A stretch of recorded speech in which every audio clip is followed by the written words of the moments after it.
was thinking the other day, you know, it would be awesome if I had a crock-pot meal, because I really miss those crock-pot meals, right? And then I'm like, well, duh, make one. So,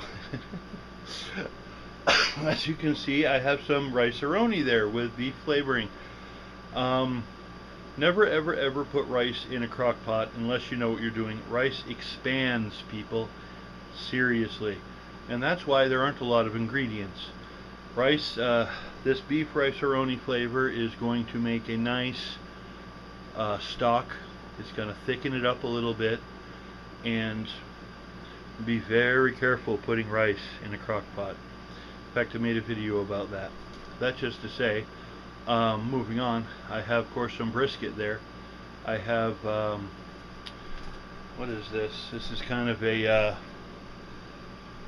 blend of different veggies, kind of like green pepper, red pepper, that sort of thing. You got the veggie blend in there. It's got some onions too. I know, I totally cheated. I should like take them out and cut them individually, but good enough is close enough, right? Besides, I mean, 4 ingredients, how could you possibly mess this up? I will say though, I'm not going to use the beef flavor that's in the rice-a-roni packet. I'm just going to use the brisket, and it should be beefy enough to flavor everything. And of course, distilled water. You have to, I don't know, a couple, 3 cups, something like that. And this should be absolutely wonderful when it's done. People usually don't put rice in a crock pot, but if you know what you're doing, it can be absolutely fabulous. So, let's get going here. First, I'm going to go ahead and cook the brisket. So there's the brisket.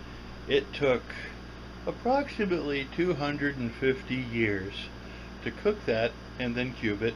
No, I've been working on it for about an hour. It was frozen solid, and I waited till it got a little soft, and I cut it in the pan in half, and then waited a little while longer, and then I quartered it, and then after it looked like it was pretty much done, I cubed it.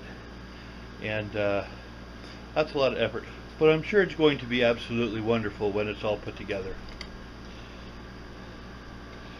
So here's the fun part. I get to dump stuff in the pot.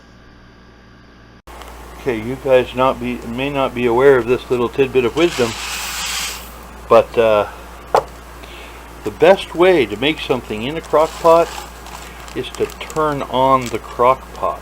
Yeah, went ahead and did that. That rice is going to expand, so this is going to be a lot bigger, which is why I put a lot of water in there. Maybe about 1/8 of a gallon, a little bit more, something like that. Brisket. Cool. And it's going to be absolutely wonderful. What I'm going to do is I'm going to start it off on low, because it's not even 4 in the afternoon, and this is tomorrow's dinner, so it's going to simmer and be wonderful, and I'm looking forward to it. Alright folks, we are about 5.5 hours later, and this is done. I'm going to spoon it up, put it into containers, and eat on this for a few days. I have my my first bowl.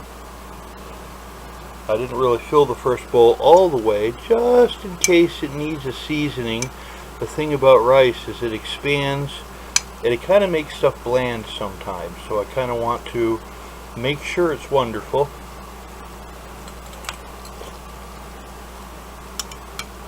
Oh, it's very hot. I'm gonna it's pretty good. I'm gonna put a little bit of lemon pepper in it and call it a day.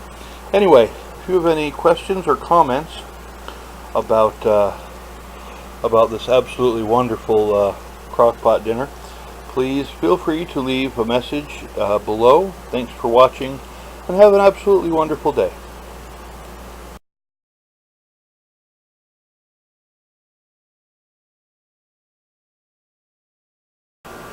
Before I begin, I just want to thank Mrs. Lowe for providing this lovely camera stand.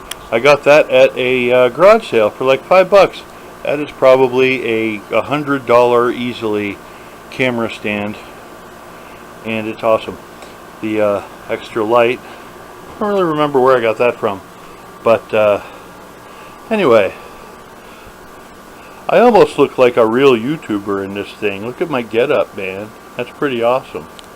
Alright, here we go.